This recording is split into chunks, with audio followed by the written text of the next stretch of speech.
GSTR 3B में होने जा रहे हैं बड़े बदलाव। जी हां, आने वाले दिनों में जीएसटीएन पोर्टल पर जीएसटीआर 3B एक नए अवतार में दिखाई देगा। क्या है ये नया फॉर्मेट और क्या क्या चीजें इस नए फॉर्मेट में देखने को मिलेंगी, आइए जानते हैं इस वीडियो में मेरे साथ। हाल ही में संपन्न 47th जीएसटी काउंसिल मीटिंग में रेट रेशनलाइजेशन से लेकर कंप्लायंस तक का महत्वपूर्ण फैसले लिए गए हैं, जिनकी कंप्लायंस में सीबीआईसी ने वेरियस सर्कुलर्स एवं नोटिफिकेशंस जुलाई के फर्स्ट वीक में इशू किए थे।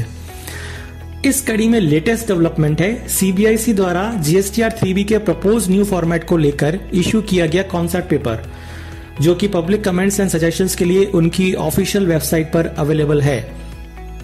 इस संबंध में सीबीआईसी द्वारा स्टेक होल्डर्स के कमेंट्स एंड सजेशंस 15 सितंबर 2022 तक ईमेल पर मंगवाए गए हैं।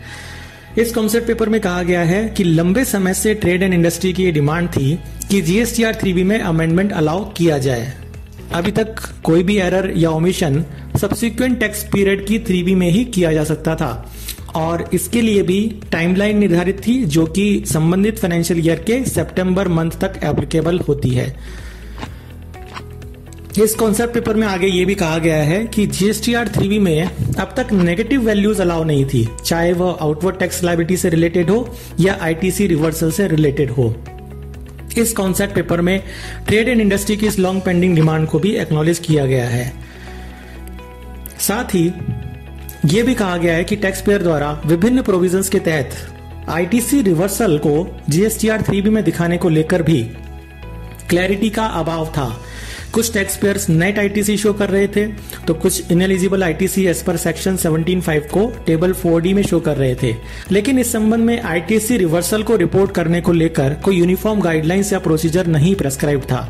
हालांकि अभी हाल ही में 6 जुलाई को इशू किए गए सर्कुलर द्वारा सीबीआईसी ने इस संबंध में एनोमली को दूर करने की कोशिश की है और वहां पर टैक्स पेयर्स को डायरेक्ट किया है कि सेक्शन 17 सबसेक्शन 5 और रूल 42 एंड 43 की आईटीसी रिवर्सल को आपको किस तरह अपनी 3B में रिपोर्ट करना है। इस कॉन्सेप्ट पेपर में जीएसटीआर 3B में कुछ मेजर चेंजेस प्रपोज किए गए हैं। इनमें सबसे मेजर चेंज जो 3B में प्रपोज्ड है वह है जीएसटीआर 3B में अमेंडमेंट टेबल्स का इंसर्शन। ये अमेंडमेंट टेबल्स टैक्स पेयर्स द्वारा सेलेक्ट करने पर ही एक्टिवेट होंगी। अब चूंकि जीएसटीआर 1 की लिंकेज जीएसटीआर 3B के साथ है, इसलिए यह प्रपोज किया गया है कि इन अमेंडमेंट टेबल्स में जो डेटा कैप्चर किया जाएगा वो संबंधित टैक्स पीरियड के जीएसटीआर 1 की अमेंडमेंट टेबल से ऑटो पॉपुलेट होगा। यानी अगर आपने किसी पर्टिकुलर टैक्स पीरियड की आउटवर्ड लायबिलिटीज में कोई भी अमेंडमेंट अपने जीएसटीआर 1 में शो किया है और जीएसटीआर 1 3B फाइल करने से पहले भर दिया है, तो जीएसटीआर 1 की अमेंडमेंट टेबल्स से डेटा ऑटो फ्लो होकर जीएसटीआर 3B की कंसर्न अमेंडमेंट टेबल्स में ऑटो पॉपुलेट होगा। इसी तरह आईटीसी से रिलेटेड किसी भी अमेंडमेंट को शो करने के लिए जीएसटीआर 3B में आईटीसी रिलेटेड अमेंडमेंट टेबल्स भी प्रपोज की गई हैं। इसके साथ ही अब जीएसटीआर 3B में नेगेटिव वैल्यूज रिपोर्ट की जा सकेंगी। जीएसटी के विभिन्न प्रोविजंस के अंतर्गत एप्लीकेबल आईटीसी रिवर्सल्स की भी स्पेसिफिक रोज जीएसटीआर 3B में प्रोवाइड करने की बात इस कॉन्सेप्ट पेपर में कही गई है।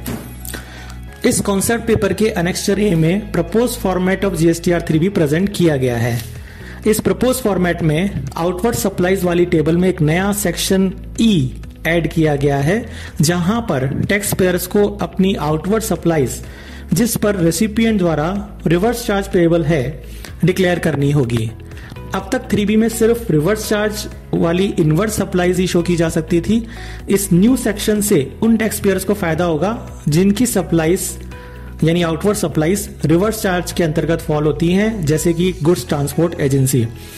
अभी तक गुड्स ट्रांसपोर्ट एजेंसी के केस में जिनकी आउटवर्ड सप्लाई रिवर्स चार्ज के अंतर्गत आती थी, उसे रिपोर्ट करने के लिए अलग से 3B में कोई कॉलम नहीं था और उसे एग्जेम्प्टेड या निल रेटेड सप्लाईज में ही दिखाया जाता था। लेकिन अब पहली बार ये सेक्शन ई टेबल 4 में इंसर्ट होने से ऐसी सप्लाईज को भी शो किया जा सकेगा।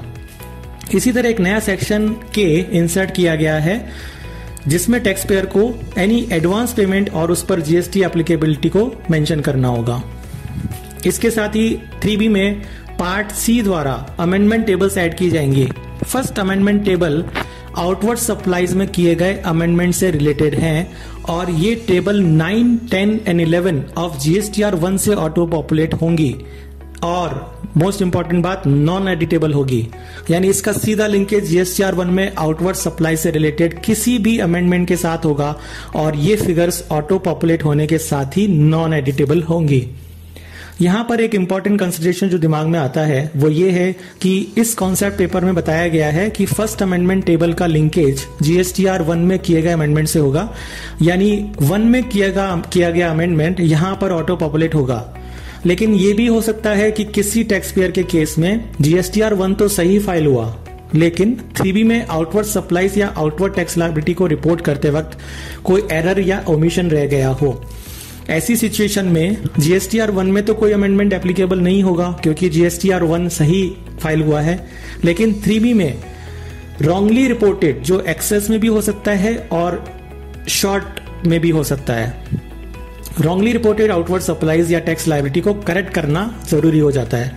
इस संबंध में इस कॉन्सेप्ट पेपर में कोई क्लैरिटी नहीं है, यानी उन केसेस में जहां पर सिर्फ 3B में ही कोई एडजस्टमेंट रिक्वायर्ड हो उन केसेस में यह कॉन्सेप्ट पेपर साइलेंट है।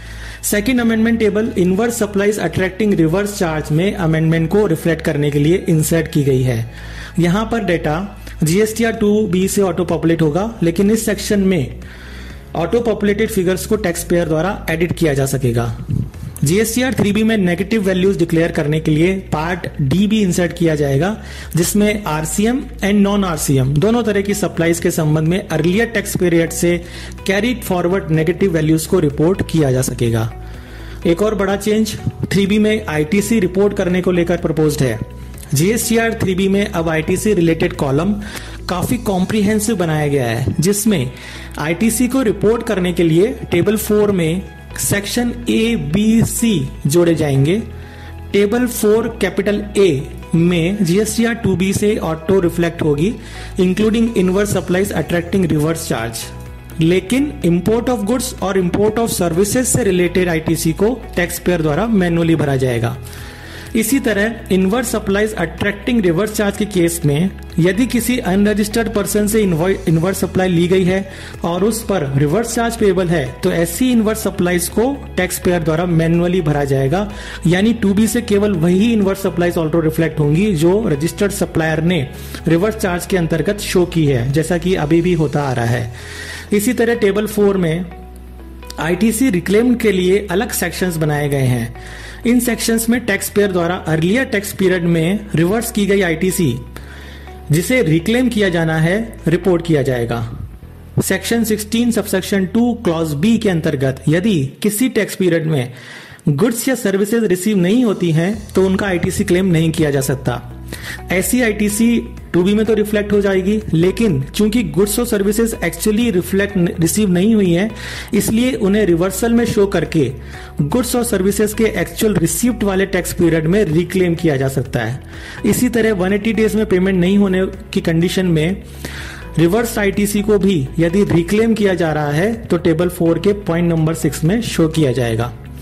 इसी तरह आईटीसी रिवर्सल के लिए टेबल 4 भी इंसर्ट किए जाने का प्रावधान है, जिसके अंतर्गत टैक्स पेयर द्वारा section 38, 42 and 43, section 17 subsection 5, section 16(2)(b), section 16(2) and credit note से रिलेटेड आईटीसी रिवर्सल को हेड वाइज रिपोर्ट किया जाएगा।